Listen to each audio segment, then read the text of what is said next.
தமிழ்ல டப்பிங் போடுவாங்க. டப்பிங் இல்ல, இந்த படம் கேசரி தானே ட்ரைலர் கன்ஃபார்ம் ஆச்சுல.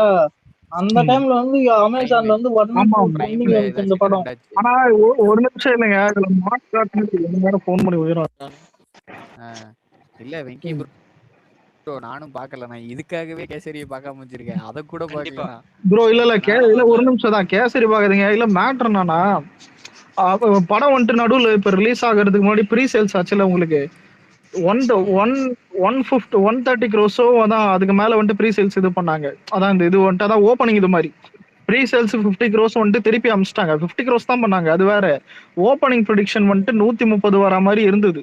அது மேல ஏன் அது அப்ப படம் ரிலீஸ் ஆகல, ஒரு 3 நாளைக்கு முன்னாடி அது ப்ரெடிக்ட் பண்ணி போட்டிருந்தாங்க. ஆனா இதுல ஒரு ஹைலைட் என்னன்னா, பகவான் கேசரி ஃபைனல் கலெக்ஷனே 130 கோடி தான். புரியுது அந்த மார்க் இது. ஆமா. ஆனா நான் என்ன சொல்றேன்னா, இப்போ கில்லி எப்படி எடுத்தாங்களோ அந்த மாதிரி கம்ப்ளீட்டா இதுல ஒரு சில இது மட்டும் தான் இதுல வரும். இது எல்லாமே கம்ப்ளீட்டா நம்ம ஜானருக்கு எப்படி பாலிடிக்ஸ்ல நம்ம ஒண்ணும் இல்ல ப்ரோ, நம்ம ஊருக்கு ஏத்த மாதிரி மாத்திருப்பாங்க. கண்டிப்பா மாத்திருக்கோம். ஆமா அப்படிதான். ஏன்னா கில்லில வந்து நிறைய சேஞ்சஸ் ஆயிருக்கும். அதை கம்பேர் பண்ணும்போது பாத்தீங்கன்னா இதுதான் பெஸ்ட்னு அவங்களே ஒத்துக்குறாங்க. யாரு ஆந்திராவில இருக்கவங்களே ஒத்துக்குறாங்க. பட் இது இல்லங்க, இத விடுங்க. முதல்ல ரீமேக் நமக்கு புதுசா இல்ல, ஒரு கத்தி எடுத்துன்னு ஒரு சீன்ல தளபதி ஒண்ணு வெட்டுறாருன்னா அது தியேட்டர் தான் ஒரு ஃபேனும் இருப்பானுங்க. ஃபேமிலி ஆடியன்ஸே இப்ப மாறிட்டாங்க அதுக்கு. இப்படி இருக்கும்போது நம்ம ஆள் படத்துக்கு தியேட்டர் வராமலாம் இருக்க மாட்டானுங்க இவங்கள மாதிரி. இப்ப கலாய்க்கிற ஒரு நாயை புக் மார்க் பண்ணிக்கோங்க. லீக் ஆன படத்துக்கு எதுக்கடா இவ்வளவு சீன் போடுறீங்க, லீக் ஆன படத்தை வச்சு பண்ற ரெக்கார்ட்ல வேற கேள்வி இருக்கா? மட்டும் பாரு, அந்த லீக் ஆனதுக்கு சொல்லுங்க. அந்த லீக் ஆனதுக்கு அந்த அந்த தமிழ் ராக்கர்ஸ்ல ஒரு இது போட்டிருந்தாங்க இல்லையா, ஒரு மெசேஜ் இந்த மாதிரி தமிழ்நாடு பாலிடிக்ஸ் போயிட்டு ஆமா, அவன்லாம் கூட எதிக்ஸ் எவ்வளவு பெரிய மரக்கண்ணில இருப்பான் பாருங்க. ரிலீஸ் ஆன படத்துல இல்ல அலெக்ஸ், இப்ப லீக் ஆன படத்துக்கு ரெக்கார்டு கொடுக்குறேன்னு கிடையாது. ஆல்ரெடி லீக் ஆன படத்துக்கு தலைவாக நாங்க ரெக்கார்டு கொடுத்துருக்கோம். அது ஆக்சுவலா உங்க ரெஜிஸ்டர் ஆகல. ஆனா இப்ப நாங்க கொடுக்குற லீக் ஆன ரெஜிஸ்டர் இதை பண்ணுங்கடா. இப்போ அதாவது 2வது தடவை நாங்க பண்றோம். நெட்ல போயிட்டு ஒரு நிமிஷம் ப்ரோ, நீங்க தலைவா கலெக்ஷன் எடுத்து போட்டு நெட்ல அந்த டைம் வந்து நிறைய படத்தை கம்பேர் பண்ணி பார்க்கலாம்.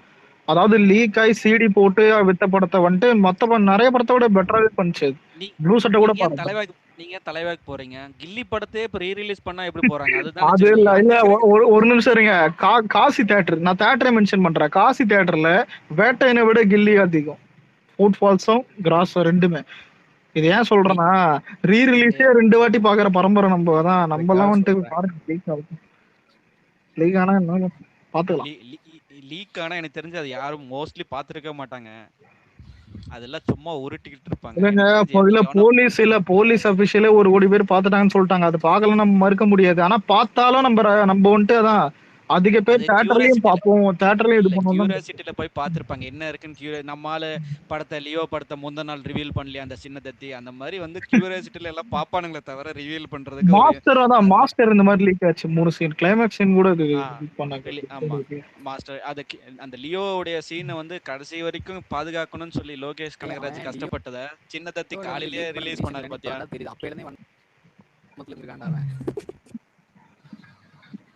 ஹரி அலெக்ஸ், எனக்கு ஒரு டவுட் கேக்குதா? சொல்லுங்க. இப்போ ஏன்னு கொடுத்துட்டாங்க, திருப்பியும் எடிட் பண்ணி திருப்பி அனுப்பிச்சு யூஏ ஏதாவது வாங்குவாங்க?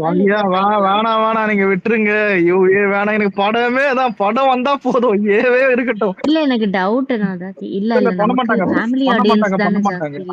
இல்ல ஒரே ஒரு குழந்தைங்க எல்லாம் வருவாங்க, அதுக்குதான். ராயன் படம் பாத்துருக்கீங்களா? ராயன் படத்திலே வந்து அந்த ராவா ஃபைட், அந்த பிளட் சீன்ஸ் எல்லாம் இருக்கிறதுனாலதான் அது வந்து ராயன் படத்திலேயே வந்து ஏர் சர்டிபிகேட் கொடுத்தாங்க. அதுலயும் குழந்தைங்க எல்லாம் அலோவ் பண்ணல. சோ அதனால வந்து அந்த இல்ல கண்டிப்பா அதை அலோவ் பண்ண மாட்டாங்க.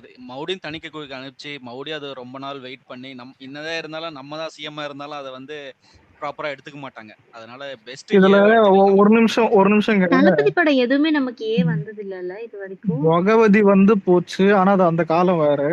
இது அப்போ வேற. ஓகே சரி பாப்போம். இல்ல பகவதிக்கு இப்ப யோசிச்சு பாத்தீங்கன்னா பகவதி கொடுத்ததெல்லாம் வந்து ஏன்டா கொடுத்தீங்கன்னு யோசிப்போம் நம்ம. ஏன்னா அதை விட ஃபைட்ஸ் எல்லாம் இருக்குது. என் பையன்லாம் அழ ஆரம்பிச்சிருவானே விட்டுட்டு போனா, அதுதான் பிரச்சனை. இதுல எனக்கு குபீரா இருந்தது என்னன்னா, துப்பாக்கி படத்துக்கு எப்படா யூ கிடைச்சது?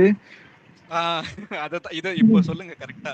துப்பாக்கிக்கு துப்பாக்கிதான் எப்படி கிடைச்சது? துப்பாக்கிக்கு எவன்டா யூ குத்துது? ஏன்னா கத்தியில குத்தி கிழிக்கிற மாதிரிலாம் இருக்கும். அதான் அந்த செகண்ட் ஆஃப் சீன்ஸ் இந்த இதெல்லாம். ஏன் அது நம்மளோட கையை உடைப்பானுங்க. இல்ல அதனால கொடுத்துருப்பானுங்க. அந்த டைம் வந்து டம்மியே அந்த ஆர்மி டைம் படம் சென்சார் போர்டு டம்மியா இருந்தது. அப்படிலாம் இல்ல, அந்த படம் ஆர்மி படம் கொடுத்துருப்பாங்க. அப்படிலாம் இல்லைங்க. நிறைய படத்துக்கு அந்த மாதிரிலாம் கொடுத்துருக்காங்க. சில படத்துக்கு ரொம்ப சென்சாரா இருக்கிறதுனாலதான் அதெல்லாம் வந்து வச்சிருக்காங்க. அலெக்ஸ் மாதிரி ஆளுங்க போயிருப்பானுங்க படம் பாக்கிறதுக்கு.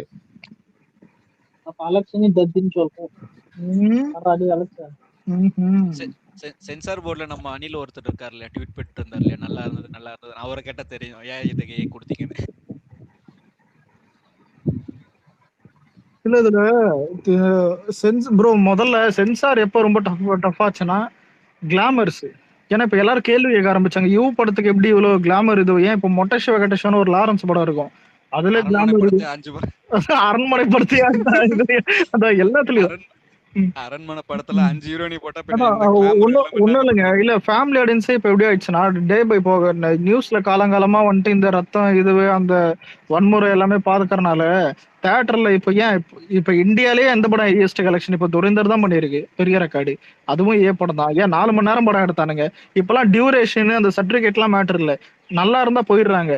சட்டம் தான் வந்துட்டு தடுக்குது. ஏன் இப்ப நம்பாலே எடுத்துப்போமே ஏ சர்டிபிகேட் இது வேணா தான் தமிழ்நாடு லாப்படி இதுவும் வந்துட்டு அதான் உள்ள அனுப்பக்கூடாது.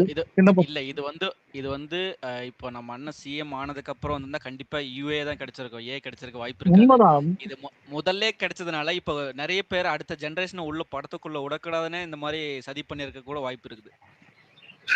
ஐயா முதல்ல ஒண்ணு சொல்லிட்டா, உங்களுக்கு ஜனநாயகனால ஜென் அல்பா வந்துட்டு அந்த டீம் வந்துட்டு இன்னும் பூஸ்ட் ஆக போறது இல்ல. சன் டிவில கில்லி போட்டுனுக்கிறான் பாரு திரும்ப, அதுக்குதான் அவனுங்க பூஸ்ட் ஆக போறானுங்க. சண்டை வேற இது பிகில் போறான் புல்றா.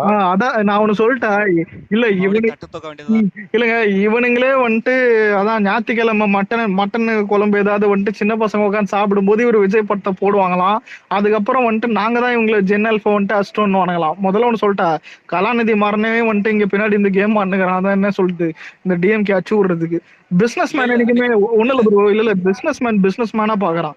விஜய் படத்தை போட்டா டிஆர்பி அதிகமா வருது, ரஜினி படத்தை போட்டா கம்மியா வருதுன்னா விஜய் தான் போடுவாங்க. அதுல இன்னொன்னு நீங்க நோட் பண்ணீங்களா, இது வரைக்கும் எனக்கு தெரிஞ்சு போன எலெக்ஷன் கூட சன் டிவில வந்து அந்த லைவ் காமிச்ச மாதிரி தெரியல. இந்த எலெக்ஷனுக்கு வந்து அந்த சன் டிவியோட அந்த பிரம்மாண்ட ஒளிபரப்பு வந்து காமிக்கிறேன்னு சொல்லிட்டு குளத்தூர்ல ட்ரெயிலிங் போன உடனே சேஞ்ச் பண்ணிட்டாங்க, நாடகத்தை போட்டு விட்டாங்க. அவ்வளவு பயம் அவனுக்கு, என்ன பண்றது, தோத்துரும் இல்ல. அது எல்லா டிவிக்கு வந்து ஒரு 35 சீட் வந்த உடனே அப்படியே நாடகத்தை போட்டான், லைவே கட் பண்ணிட்டான். அந்த எலெக்ஷன் லைவ் கட் பண்ணிட்டான், கவுண்டிங் எல்லாமே சன் நியூஸ்ல மட்டும் போட ஆரம்பிச்சிட்டான். சன் டிவில போட்டதை கட் பண்ணிட்டு உடனே நாடகம் அறிவாலயத்துல போட்ட பந்தலே பிரிச்சிட்டானுங்க. சன் டிவில போடுறதா பெரிய விஷயம் இல்ல அது அவன் எவ்வளவு எக்ஸைட்மெண்டா அந்த டிஆர்பி ரேட்டுக்காக எவ்வளவு எக்ஸைட்மெண்டா இருந்திருக்கான்னு பாருங்க அந்த எலெக்ஷனோட கவுண்டிங் டேட். அவங்க கனவு உலகத்திலேயே வாழ்ந்துட்டு இருந்தாங்க. ஐயா அடுத்த வாட்டி நாங்க தான் வருவோம், 2வது முறையா நாங்க புடிச்சு காட்டுறோம்லாம் பேசினானுங்க. பந்தெல்லாம் போட்டு செலிப்ரேட் மோட்ல இருந்தானுங்க. தலைவர் செஞ்சு விட்டா போல வள்ளத்தூர்லயே, எழுந்துக்கவே விடலையே, லீடிங்கே வரலையே ஒரு இதுல கூட. அதுதாங்க ஹைலைட், அதுதான் ஹைலைட். 16 சுற்றுலயும் பின்னாடியே பின்தங்கியே இருந்தாரு. அது ஏதோ ஒரு இடத்துல மட்டும் அவர் முன்னிலைன்னு சொல்லி அந்த எந்த சேனலும் ஒன்னு போட்டிருந்தாங்க. ஒரு டைம் மட்டும் தான் போட்டாங்க, அதுக்கப்புறம் கண்டினியூ பின்னடைவு தான் போட்டிருக்காங்க. ஹரி இது சாபம் இருக்காரு போல. யாரு? அனிதா ப்ரோ. அவரு வாசல்லே வந்து தான் கத்திருந்தாரு. இல்ல இப்போ மெடிக்கலுக்கு கூட்டு போயிட்டு மெடிக்கல் செக்அப் கூட்டு வரும்போது 6 மாசத்துல ஆட்சியை கலைச்சிருவோம், கலைக்காம விட மாட்டோம் அப்படி எல்லாம் பேசிருக்காரு போல. அதுவும் கனவுதான். முதல்ல இல்லைங்க தெரியாம கேக்குறேன், ஆட்சி கலையணும் இப்ப அந்த ஒரு மாசம் ட்ரை பண்ணலாம், ஒரு மாசத்துக்கு அப்புறம் யாராலையும் கலைக்க முடியாது சொல்லுங்க. இல்ல அலெக்ஸ், நீங்க கலைச்சுதான் பாருங்களேன். ரீஎலெக்ஷன் வந்தா எவ்வளவு சீட் டிவிக்கு ஜெயிக்கும் நினைச்சு பாருங்க.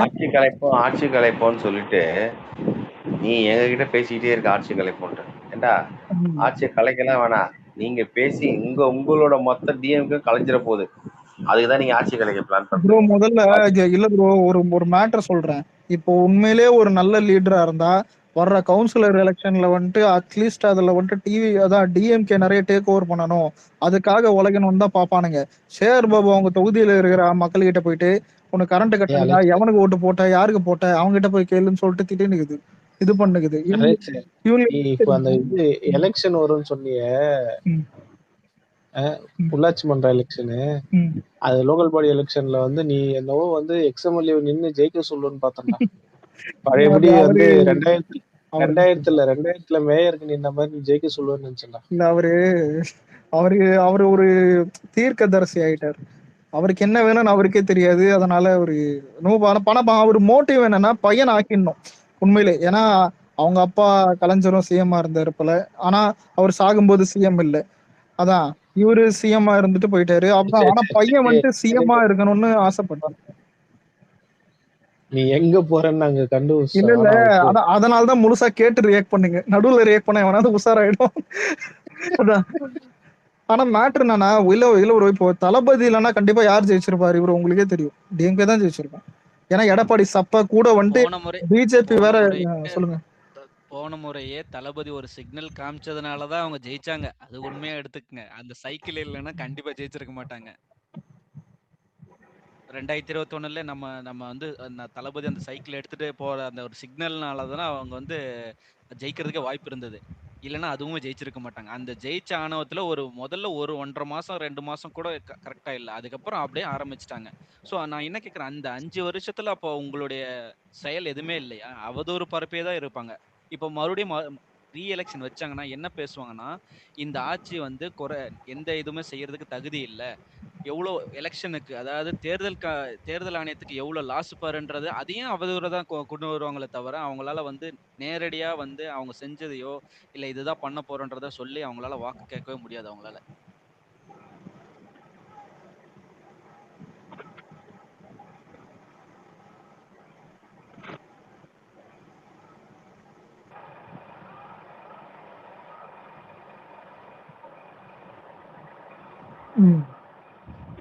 அலெக்ஸ் ப்ரோ, அலெக்ஸ் கேக்குதா? இது இந்த அஜய் வாண்டியார் நம்ம சைடுல சேர்ந்துட்டாட்டங்குது விஜயபாஸ்கரோட. அது பாப்போம். போற போக பார்த்தா அப்படிதான் கிடக்குது. உங்க ஏரியா தானே அலெக்ஸ்? எங்க ஏரியான்னும் போது ஒன்னு ஞாபகம் வருது. இன்னொன்னு ஈசிஆர் ஓஎம்ஆர் தான் நிறைய இடத்துல சேர்த்து வச்சு பார்த்தா அதான் சொல்றேனே 5 லட்சம் ஓட்டர்ஸ் யாரு. அதான் இப்ப எங்க தொகுதியில ஓட்டர்ஸ் தாண்டி எவ்வளவு தொகுதி மக்கள் இருப்பாங்கன்னு தெரியும். பெரிய தொகுதி எங்களுக்கு. கலர் போயிட்டானா? கலர் தான் கிளந்து போயிட்டான். இல்ல ஈசிஆர் சரவணன் அவர் தான் எம்எல்ஏ எங்களுக்கு. அதான் இல்லடா, இது கடலூர்காரு மினிஸ்டர் வரல, வேலை செய்யல. நானு இன்னைக்கு உங்க ஏரியால தான் சுத்தி இருக்காரு போல, சொல்லலாம்னு பார்த்தா தெரியல. இல்ல அவன் வேற ஒரு இதுவை தேடி வந்தான். நீ இதை ஏதாவது சொல்லி கோத்து விட்டாரு ப்ரோ. அடுத்த நாளைக்கு இன்னொன்னு எடுத்து வந்து இல்லடா, கண்ணகி நகர் இன்னைக்கு வந்திருக்காருடா மினிஸ்டர். அந்த ஹவுசிங் போர்ட்லாம் போய் பாத்துருக்காரு போல. இதுல இன்னொன்னு ப்ரோ, இப்போ எம்எல்ஏ வந்துட்டு உங்களுக்கு எம்எல்ஏனா டெய்லியும் உங்களுக்கு வந்துட்டு மக்களை பார்க்கணும், இது பண்ணணும், அதான் டெய்லியும் வந்துட்டு ஹாய் பை சொல்லணும் அப்படின்னு அவசியம் இல்லை. ஆனா நடக்கிற பிரச்சனை எல்லாத்தையுமே அதை ஸ்டெப் எடுத்து முதல்ல ஸ்டெப் எடுக்கிறாங்களா இல்லையா தான் பார்ப்பாங்க. ஏதாச்சும் இப்போ நீங்களே வந்துட்டு எப்படி சொல்றது, காலேஜ்ல இப்ப காலேஜ் படிக்கிற இல்ல வேற ஏதோ வந்துட்டு உன்னுடைய ஹெச்ஓடி கிட்ட போய் டெய்லியும் ரெக்கார்டு சைன் வாங்குறதுக்கு எத்தனை போறேன்னு போமே, அதுல உனக்கு முதல்ல அவங்க பார்த்துட்டு ஏதாவது தப்பா இருக்குதுன்னு சொல்லிட்டு நாளைக்கு வான்னு சொன்னா அது பரவாயில்ல. உனக்கு ரெக்கார்டே பார்க்காம அந்த ஹெச்ஓடி வந்துட்டு நாளைக்கு வான்னு சொன்னா எப்படி இருக்கும்? அந்த மாதிரிதான் இப்ப இருக்கிற அந்த சரியா தான் முன்னாடி இருந்த டிஎம்கே எம்எல்ஏஸ் பண்ணிட்டு இருப்பாங்க. ஆனா நம்ம ஆளுங்களாம் அப்படி இல்லை. அதான் வாங்குறாங்க பாக்குறாங்க, அது முடியுமான்னு பாக்குறாங்க, அது எந்த அளவுக்கு தான் அந்த பணம் இதுவாகும், கூட வந்துட்டு இது எப்படி டக்குன்னு சார்ட் பண்ணுவாங்க எல்லாருமே பண்ணுறாங்க. இல்ல டைம் கேக்குறாங்க அலெக்ஸ் ப்ரோ, 2 நாள் பண்ணி கொடுத்துறமா, வெயிட் பண்ணுங்கன்னு சொல்றாங்க. ஆனா இதுல எனக்கு ஒரு நிமிஷம் இல்ல நான் ஒரு நிமிஷம் நான் ஒரு மைக் தெரியல. யார் மைக்? உங்க மைக் தான். இல்ல நான் சென்னைனால ஒண்ணு சொல்றேன். மழை இந்த வருஷம் மழை அதான் அதிகமா பெய்யுதோ வெள்ளம் வருதோ இல்ல கம்மியா பெய்யுதோ, ஆனா கம்மியா பெஞ்சாலும் சென்னை என்ன ஆகும்னு எல்லாருக்கும் தெரியும். இந்த வருஷம் வர்ற மழையை மட்டும் நம்ம நம்ம கவர்மெண்ட்டுக்கு அதான் ஆல்மோஸ்ட்ன்ற நான் 100% பண்ண முடியாது. ஏன்னா சென்னையில இருக்கிறவங்களுக்கு எல்லாருக்கும் தெரியும். ஆல்மோஸ்ட் அதை கொஞ்சம் சேஃபா கொண்டு போயிட்டா நம்ம அது ஒரு 100 பிரச்சாரத்துக்கு சமம். சத்தியமா சொல்றேன். ஆல்ரெடி ஒட்டுமொத்த சென்னையும் வந்துட்டு டிவிக்கே தான். ஆனா நீங்க இது மட்டும் பண்ணிட்டோம்னு எடுத்துப்போமே, அசைதான் யாரால அசைக்க முடியாது நான் டிவிக்கே. இது சொல்லணும்னு நினைச்சேன். ஆமா, இது வந்து நீங்க சொல்ற மாதிரி 100% இது ரெக்கவர் பண்ண முடியுமான்னு தெரியல. ஏன்னா அவங்க வந்து என்னென்ன பண்ணியிருக்காங்கன்னு அதுக்கு வழியெல்லாம் கண்டுபிடிச்சு மேபி அதை ரெடியூஸ் பண்ணுவாங்க. கண்டிப்பா ரெடியூஸ் பண்ணிடுவாங்க. இந்த இயர்ல வந்து நீங்க அதை டிசம்பர்ல கண்டிப்பா அது வந்து ரெடியூஸ் பண்ணிட்டாங்கன்னா நீங்க சொல்ற மாதிரி அதுக்கப்புறம் அந்த சென்னை சம்பித்ததுன்னு சொல்லுவாங்கல்ல தண்ணில. சோ அதை விட இது வந்து பேரை கெடுக்கிறதுக்கு நிறைய ட்ரை பண்ணுவாங்கடா அலெக்ஸ். இல்ல கார்த்தி, அதான் வெங்கி சொன்ன மாதிரி அதெல்லாம் வந்து இவங்க தான் இருக்கிறாங்க. இல்ல நீங்க வந்து தண்ணி எல்லாம் வடிஞ்சிரும் சரியா. இவங்க என்ன சொல்லுவாங்கன்னா, நாங்க இருந்த அளவுக்கு மழை பெய்யல, அதனாலதான் தண்ணி தேங்கலன்ட்டு போயிட்டே இருப்பானுங்க டிஎம்கே அதெல்லாம் காரன். இல்ல. டிஎம்கே காரன் அதான் இல்ல சொல்லுவான். ப்ரோ, ஒரு நிமிஷம். இல்ல வெதர் ரிப்போர்ட் இப்போ இல்ல ப்ரோ, வெர்ச்சுவல் வைரஸ் நம்ம எதுக்கு இருக்கும். மேட்டர் என்னன்னா ஒரு இயர்ல வெதர் ரிப்போர்ட் அதான் எத்தனை சென்டிமீட்டர் எத்தனை எல்லா இடத்துலயும் வந்துட்டு இருக்கு. இப்போ ஒண்ணும் இல்ல, இப்ப எங்க ஏரியால எத்தனை சென்டிமீட்டர் இருக்குதுன்னு நான் நாலா லிஸ்ட் எடுத்தா எனக்கே வரும். அந்த சோழிங்கநல்லூர்ல எவ்வளவு இருக்கு. அதுக்கு உள்ள வர்றதுக்கு முன்னாடியே அவங்க எல்லாரும் போய் போஸ்ட் பண்ணிட்டு இருந்தாங்க. இப்ப இறங்கிட்டாங்க. அப்ப நம்ம எவ்வளவு இறங்குவாங்கன்னு யோசிச்சு பாப்பாங்களா இல்லையா? இல்ல வெங்கி, இவனுங்க அதுக்கும் ஒரு இது வச்சிருப்பானுங்க. என்ன தெரியுமா சொல்லுவானுங்க, எல்லாத்த விட ஹைட் இல்ல ரொம்ப ஹைப்பான ஒரு டயலாக் ஃபேமஸ் ஆகுது. என்ன தெரியுமா? ஸ்டாலின் தான் வந்தாரு, நீச்சல் அடிக்க விட்டாரு. இந்த மாதிரி ஆச்சுங்கெல்லாம் எங்களுக்கு வரவே வராதான் சொல்றேன். ஆமா, அந்த அளவுக்குலாம் வராது. அது அந்த அளவுக்கு வராது. நீங்க அந்த எம்எல்ஏ பத்தி சொல்லிட்டு இருந்தீங்க இல்லையா? சோ அது என்னன்னா, நம்ம விர்ச்சுவல் வாரிஸ் இருந்து விஎம்ஐல இருந்து தான் அவங்க ஒண்ணு நோட் பண்ணிருக்காங்க. எங்க என்ன தடையா இருக்கு, எது என்ன. சோ அதனால வந்து அவங்க ரோமிங் பண்ணாம அதெல்லாம் அந்த விஷயத்தெல்லாம் அவங்க முதல்ல கலெக்ட் பண்ணிக்கிட்டாங்க. சோ அவங்க இப்ப எம்எல்ஏ ஆன உடனே அது எல்லாத்தையும் ப்ராசஸ் பண்றாங்க. எதுவுமே தெரியாது, எதுவுமே ஸ்கிப் பண்றதுக்கு வாய்ப்பே கிடையாது. ஏன்னா இப்ப நீங்க உங்க ஊர்ல இருக்கீங்கன்னா கண்டிப்பா நம்ம ஊர்ல என்னெல்லாம் பஞ்சாயத்து இருக்குன்னு கண்டிப்பா தெரியாம இருந்திருக்க மாட்டோம். இந்த 2.5 வருஷத்துல எவ்வளவு பிரச்சனைகள், எவ்வளவு இன்னல்கள் எல்லாமே தெரிஞ்சிருக்கும். எதெல்லாம் ரிஜெக்ட் பண்ணாங்க, எதெல்லாம் வந்து அப்ரூவல் பண்ணாம எவ்வளவு சீட்டிங் பண்ணிட்டு இருக்காங்க, எதுக்கெல்லாம் லஞ்சம் வாங்கிட்டு இருக்காங்கன்னு எல்லாமே நான் கண்டிப்பா நோட் பண்ணிருப்போம். சோ அவங்க வந்து ஒரு என்ன சொல்றது, அசம்பிளில எலெக்ஷன்ல நிக்க போறாங்கன்னும் போது அவங்க தான் தேர்ந்தெடுக்கப்பட்டிருக்காங்கன்னும் போது மெம்பரா கண்டிப்பா இன்னும் இன்வால்வ் ஆகி எவ்வளவு டீடைல்ஸ் வந்து கேதர் பண்ணிருப்பாங்க, அனலைஸ் பண்ணிருப்பாங்க. அதனால வந்து இப்ப ரோமி சும்மா வந்துட்டு போயிட்டு இருக்க மாதிரி அவர் அலெக்ஸ் சொன்ன மாதிரி வந்து எல்லாத்தையும் நோட் பண்ணி வச்சுட்டு தான் அவங்க வந்து ஃபாலோ பண்ணிட்டு இருப்பாங்கன்னு நான் சொல்றேன். இல்ல ஒவ்வொரு தொகுதியிலயும் எம்எல்ஏஸ் வந்து அந்த ஒர்க் தான் பண்றாங்க. அப்படி வந்து சில தொகுதியில வீக்கா இருந்தாலும் அதையுமே ரீஷஃபில் பண்றதுக்கான சான்ஸ் கூட இருக்கு வெங்கி ப்ரோ. எனக்கு தெரிஞ்சு இங்கெல்லாம் கொஞ்சம் ஒர்க் சரியா நடக்கலன்னா ஏன்னு சொல்லி கொஸ்டின் கேட்பாரு சிஎம். அதுக்கு இவங்க வந்து கரெக்டா வேலிடான ஆன்சர் வச்சிருந்தாங்கன்னா ஓகே ஃபைன். இல்ல இவங்க வந்து மட்டம் தட்டிட்டு சும்மா வந்து பெஞ்சை தேய்ச்சிட்டு போறாங்க டிஎம்கே மாதிரி நினைச்சிட்டு அந்த மாதிரி சில எம்எல்ஏஸ் எல்லாரும், நான் குறையெல்லாம் சொல்ல, யாரையும் பின் பாயிண்ட் பண்ணியும் சொல்லல. நான் சொல்றேன் எல்லாரும் 234 தொகுதியிலையும் ஒரே மாதிரி எஃபர்ட் போட்டு வேலை செய்வாங்களாங்கிறது நமக்கு தெரியாது. இல்லை அந்த மாதிரி இருந்தாலும் அந்த டைம்ல ரீஷஃபில் பண்ண கூட சான்ஸ் இருக்கு. இவ்வளோ பெரிய கட்சி, இவ்வளோ பேர் இருக்காங்க. அந்த போஸ்டிங்க்கு யார் அந்த வேலையை சிறப்பா செய்வாங்கன்னு தோணுதோ அவங்க அடுத்தடுத்து வந்துட்டே இருப்பாங்க. மக்கள் தேர்ந்தெடுக்கிற எம்எல்ஏ ஒழுங்கா வேலை செய்யணுங்கிறது ஆனா ஒரு இதுதான். ஆமா, இல்ல கார்த்தி அவர் வந்து சொல்லியிருந்தாரு, அவர் இங்கதான் இங்க வந்துட்டு போயிட்டு இருந்தாரு, இங்கதான் சுத்திட்டு இருந்தாருன்னு சொல்லி. சோ அதனால வந்து இந்த மீன் பண்ண ஏன்னா வந்து சோ எல்லாமே அவங்களுக்கு எல்லா விஷயமே கண்டிப்பா தெரிஞ்சிருக்கும், நோட் பண்ணிருப்பாங்க. அது ரிலேட்டடா கண்டிப்பா 1 by 1 பண்ணிக்கிட்டு இருப்பாங்க. நீங்க சொல்ற மாதிரி வந்து அதை இம்ப்ரூவ் பண்றதுக்கு தான் பாப்பாங்கள வச்சு அதை வச்சு சும்மா தேய்ச்சிக்கிட்டு இருந்தா கண்டிப்பா அதை அடுத்து வந்து அவங்களுக்கு தான் பாதிக்கும். அது இதுல இன்னொன்னு ப்ரோ, நம்ம எம்எல்ஏக்களுக்கே ஒரு இது வேணானா, இப்போ ஏன் டிஎம்கே எம்எல்ஏக்கள் தலகணம் வந்துட்டு நம்ம ஆளுங்கிட்ட வரலன்னா, ஒரு புது கேண்டிடேட்டும் இப்போ ஒண்ணும் இல்ல. உங்களுக்கு ஈசிஆர் சரவணன் ஜெயிச்சது வந்துட்டு இப்ப என்னையாவது வந்துட்டு ஈசிஆர் சரவணன் வந்து நான் என்னால் தான் ஜெயிச்சேன்னு யாரும் அந்த ஒரு மைண்ட் செட் கூட வராது. ஏன்னு எடுத்து பார்த்தா நம்ம ஆள் ஆல்ரெடி சொன்ன மாதிரி தான், என்ன யாரு நின்னாலும் சரி அந்த சிம்பிளுக்கு தான் ஓட்டு. இன்னொன்னு அது அதான் லீடர் தளபதி, இதுக்குதான் ஓட்டு. அதான் சொல்றேன். இதனாலதான் இவங்க வந்துட்டு பர்ஃபெக்டா இருக்கு. ஆனா நான் ஸ்டாலின் என்ன பண்ணுவாரு தெரியுமா? நீ பேசுறதுக்குள்ள பக்கத்துல இருக்கிறவங்க ஒண்ணு தூக்கின்னு போயிடுவான், அது வேற விஷயம். ஆனா என்ன சொல்றது, அதுல இன்னும் ஆட் பண்ணிக்கோ, நம்மளது வந்து விஎம்ல இருந்து வந்திருக்காங்க கிட்டத்தட்ட 60% இருந்து 70% வந்து நார்மல் பீப்புள்ல இருந்து எம்எல்ஏ இருக்காங்க. அவங்களுக்கு சாதாரண மக்களோட வலி வேதனை தெரியும். அதனால எல்லாரும் போயிட்டு ஒர்க் பண்ணுவாங்க. இல்ல அவங்கள மாதிரி பண்ணையாருங்க கிடையாது. அது இன்னொன்னு அந்த ஒரு ஸ்டாலின் அங்கிள் வந்து அந்த சட்டசபை மெம்பர்ஸை ரிலீஸ் பண்ணாரு இல்லைங்களா? அப்போ வந்து பாத்தீங்கன்னா நோட் பண்ணீங்கன்னா தெரியும். மத்தவங்க எல்லாரையும் ஃபர்ஸ்ட்ல போட்டுட்டு கடைசியா என்னமோ அவர் வந்து நிக்கிற மாதிரி போட்டிருப்பாரு. ஆனா நம்ம அண்ணன் அப்படியே ரிவர்ஸ்ல நான் தான் உங்களை எல்லாரும் வழி நடத்துவேன்னு சொல்லி ஃபர்ஸ்ட்ல அவர் பேர் போட்டுட்டு மத்தவங்க எல்லாம் போட்டாங்க இல்லைங்களா? ஸோ அது வந்து என்னன்னா அவர் நினைச்சிருப்பாரு நம்ம நம்ம பின்னாடி போட்டுட்டு நம்ம வந்து அமைதியா நம்ம நம்ம வந்து அவங்க தான் நம்மளை வழி நடத்துறான்ற ஒரு என்ன சொல்ற ஒரு எலிவேஷன் மைண்ட்ல அவர் ரிலீஸ் பண்ணிருக்கலாம் நான் சொல்ல வரேன் அவரு. அலெக்ஸ் ப்ரோ சொல்லுங்க. கேக்குது. இது நம்ம இந்த அரசு வழக்கறிஞர் இருக்காங்கல்ல, ஆமா. அது வந்து 30ஆம் தேதி கூட முடிஞ்சிச்சு சொன்னாங்க ஷெட்யூல்.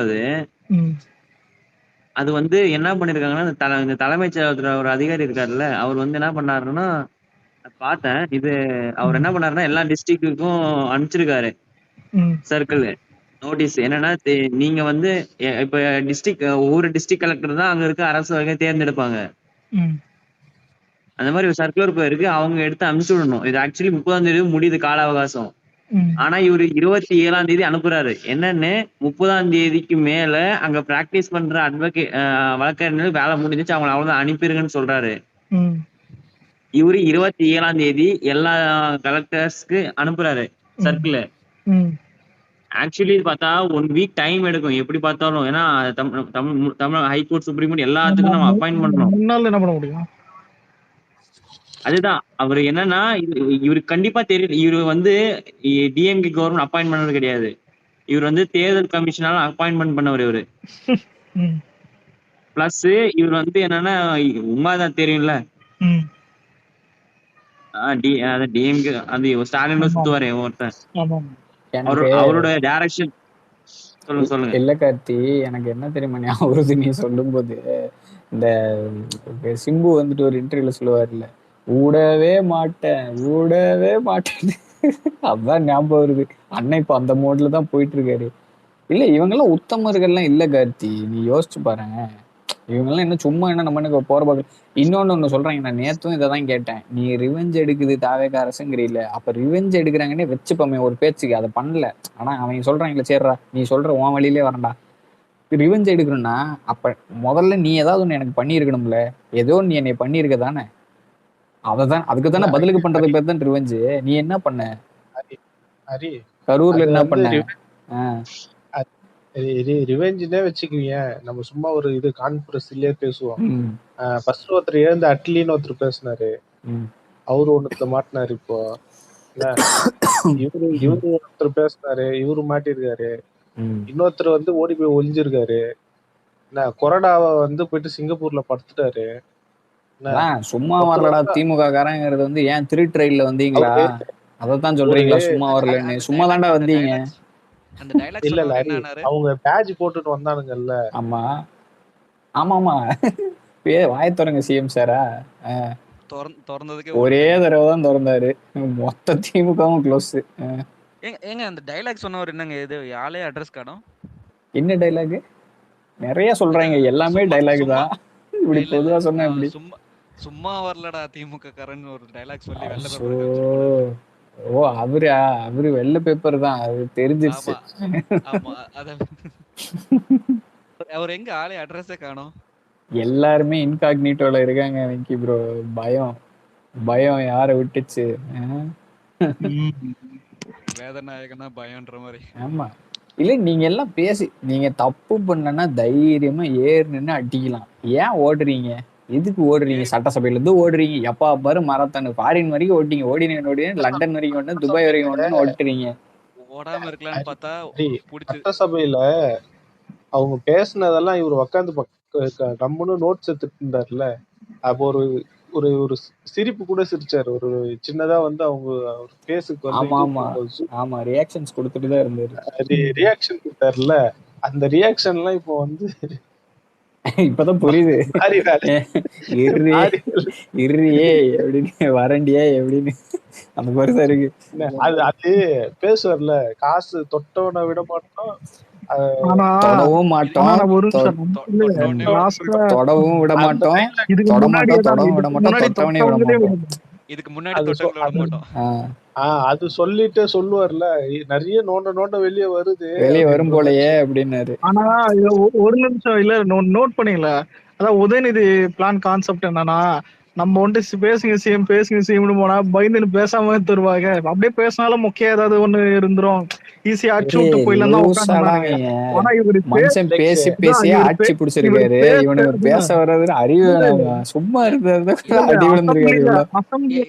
அசம்பிளில அமைதியா இருக்கிறனால பாயிண்ட் தெரியாதுன்னு இருக்கிறானுங்க. எந்திரிச்சு இல்லடா, பேசின அண்ணனுக்கு வந்து இப்பயும் டிஎம்கே மேல ஒரு சாஃப்ட் கார்னர் இருக்கு அலெக்ஸ். அவர் வந்து சாஃப்டா தான் டீல் பண்றாரு சட்டப்படி, சரியா? அவர் ப்ரூட்டலாவே இறங்கலாம் இல்ல இன்னும். அவர் இறங்குறது புரியுதா? ரொம்ப சாஃப்டா டீல் பண்றாரு. உங்க அப்பாவை கேட்டது சொல்லுங்க. அரி அதுக்கே வந்து இன்னைக்கு வந்து இது கோட் சூட்ல வந்து அவங்க போட்டோ போட்டு ஜெயலலிதா போட்டோ போட்டு அந்த ஆட்சி நடக்குது அப்படின்ட்டு போட்டுருந்தானுங்க. இவன் ஆல்பா போட்டிருந்தான். அதுதான் அப்ப கரெக்டா நடக்குது இல்லையா? உங்களுக்கு எதிரானது நடக்குது கரெக்டா. இல்ல ஆப்போசிஷன்ல இருக்கும் போதே அவர் வந்து சட்ட முறையா தான் ஃபாலோ பண்ணுவாரு. இப்போ வந்து